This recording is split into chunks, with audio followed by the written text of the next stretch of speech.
Remainers have been dealt a bitter blow in their hopes of delaying Brexit by up to 2 years after being warned Boris Johnson will not back down from insisting a trade deal with the European Union must be signed this year. In the 4 years since Britain voted by a margin of 52% to 48% to leave the EU, groups of Remain ministers have been desperately trying to delay or even completely derail Britain's departure from the bloc. Boris Johnson secured a slightly amended withdrawal agreement with Brussels last year, but pro-Remain ministers remained relatively confident after successful denying his predecessor Theresa May on 3 separate occasions from getting her Brexit deal voted through Parliament.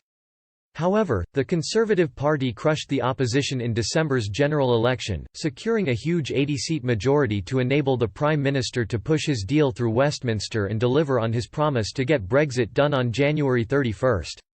In March, the focus then turned to the beginning of frantic trade talks with the EU, but these are already on the verge of collapse as the two sides trade crunching blows over each other's negotiating strategy and the lack of progress being made.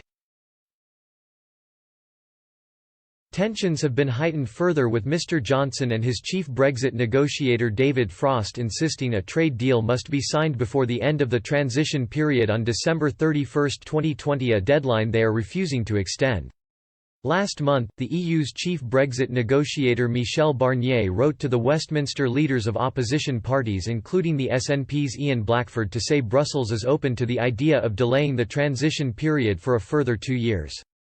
A group of Remain ministers, led by Liberal Democrats acting co-leader Sir Ed Davey, are also trying to squeeze a bill through Parliament to push for an extension of up to 24 months.